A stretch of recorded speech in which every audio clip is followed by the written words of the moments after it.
The music production game is totally saturated with beat makers. Not only that, AI is getting better and better, and we can be humble for so long, but guys, I'm telling you, these AIs are starting to cook up better and better beats, and who knows what things are gonna sound like a year or two from now. So we definitely gotta find ourselves prepared. One of the most valuable things that I've ever done as a producer is learn how to record recording artists. It's definitely a game changer. So today, I'm gonna give you the top 5 reasons why producers need to learn how to record recording artists. You ready? Let's get into it.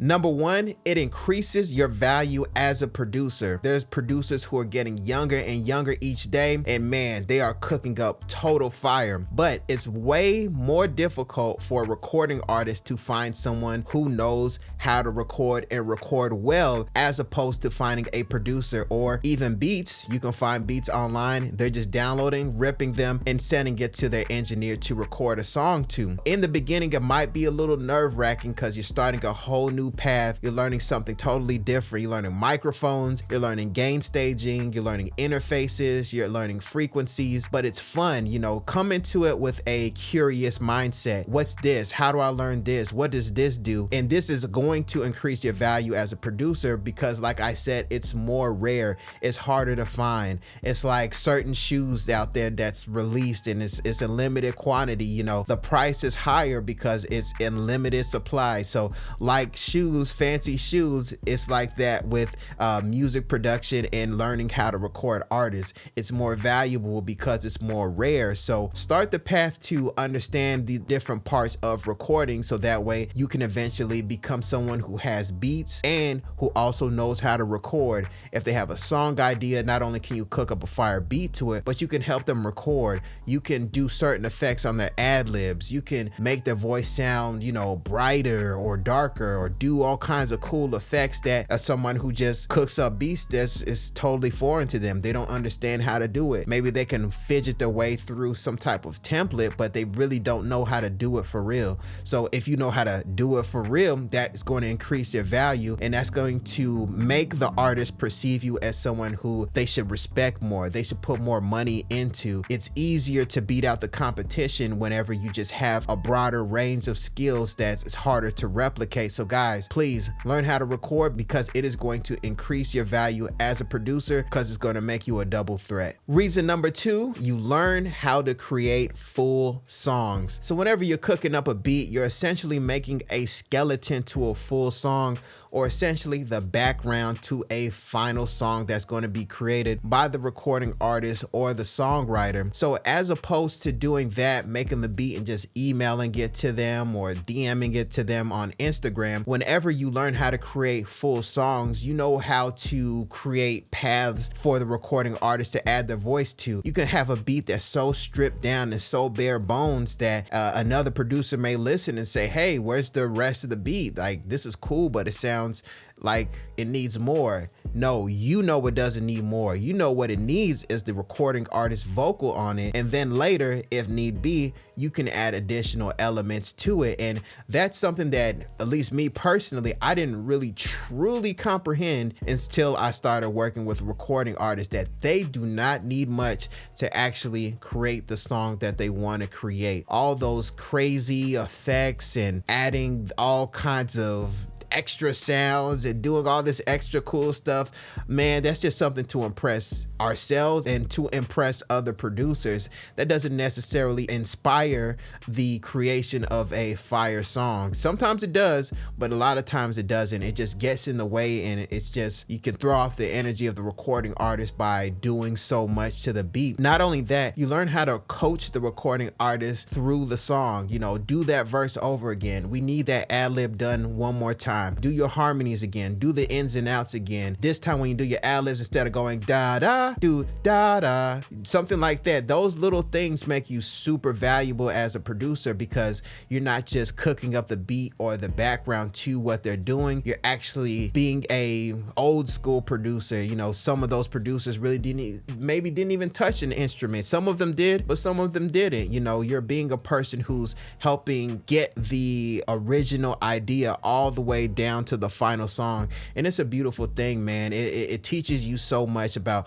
working with people, melodies, effects, everything like that. And it's very hard to do just by cooking up beats. Your value is at one point, but if you learn how to create full and final songs, you can take you to a whole nother point. And not only that, it also teaches you about structure. You know, sometimes artists will want you to just chop up the beat off the grid, take certain parts off. The part that they wanted for the hook is way on the outro, and then you gotta fly it over and put it at the beginning for the first hook. You know, it's definitely a challenge, but once again, it teaches you and it educates you on how to create full and final songs, and that is a rare skill to have, and people are going to be willing to pay you for it. So guys, learn how to record, because it's going to give you the skill of creating final songs. All right, number 3 is going to help you understand mixing better. So whenever you're working with vocalists, if you don't know how to make a vocal sound good, it's going to be hard for them to come back to you. You know, it's going to make you understand mixing better, because you're going to learn how much to compress. You know, the vocal is so dynamic. It's like, you know, they can talk down and they can go all the way up here. You know, it's so dynamic. They can go from a whisper to a yell to just right in the middle of conversational volume. So you're gonna have to understand compression. If you don't understand compression, it's gonna be hard to control that vocal. You're also gonna need to learn how to, you know, work with EQs. How do you take some of the mud out the vocal? How do you add presence to the vocal? How do you make the vocal sound polished? How do you make it bite through? How do you make it punch through the speakers? All these different things are going to also help translate into your beat mixing. You know, the sounds that we have these days, we have access to, are so high quality. Some of the things we have to do is really just not mess them up, just, you know, just add to what's already there. But the vocal, there's just so much is going on. You can work with them face to face, but also as you develop a relationship, they might go to other studios and email you their vocals, and then they want you to mix the vocals that they recorded at a different recording studio. And you have to learn how to make the vocal sound dry, because there's so much room reverb, because where they recorded wasn't treated. You need to dry out all that room reverb and then make it sound natural still. And that's also going to come in handy when it comes down to how do you space out a string when you're making a beat? How do you pan the synths? How do you make the hi-hat more present without boosting so much top end that it sounds brittle on the ears? So it's a whole new world of understanding frequencies, understanding your mixing tools, EQs, compression, saturation, parallel compression, all these different things, reverbs, delays, chamber reverbs, plate reverbs. You know, there's so much that we can get into, but once again, not only is it going to help you work with recording artists, but it's also going to help you in the beat making realm on making your stuff sound so much better. So it's the gift that keeps on giving. It's a great investment, and it's going to take you a long way, and it's going to help you beat out the competition. Number 4, it connects you to more artists. AI is coming through, man. It's getting better and better, but like I said, man, the human connection is one thing that AI can never really replicate. Just even having eye contact, shaking someone's hand and exchanging that energy is something that this technology cannot do. So don't be scared of the technology. You just have to find a new strategy to get past it to make yourself valuable.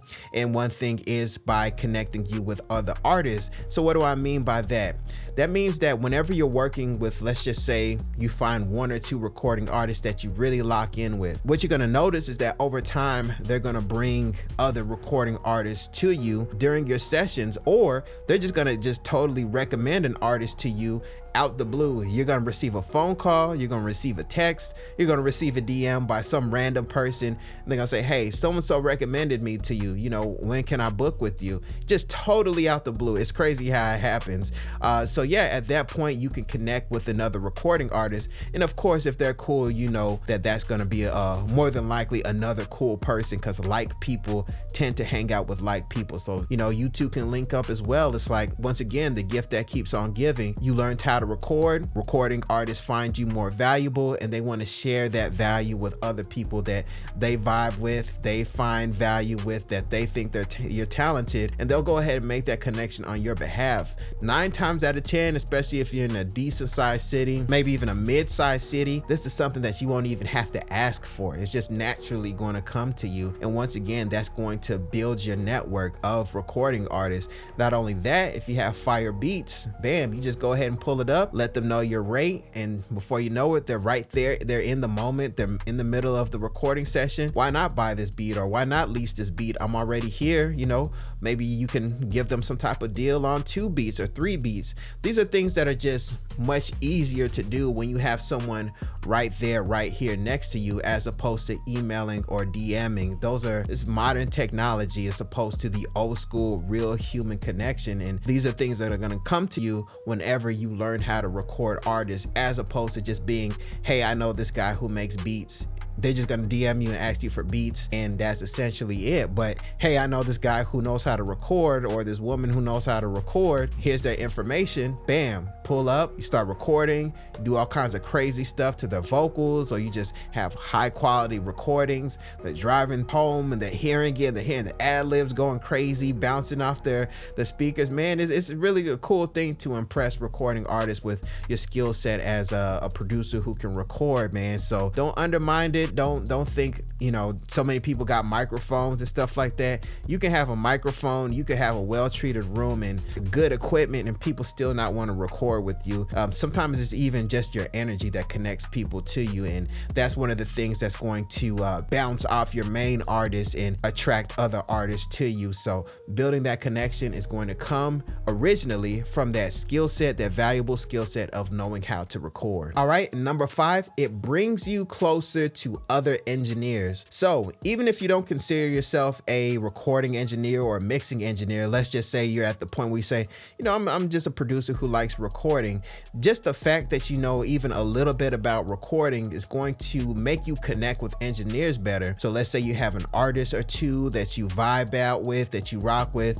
Maybe they like going to other studios from time to time, or they're with another artist and they just hit you up and say, hey, we're in the studio, pull up with some beats.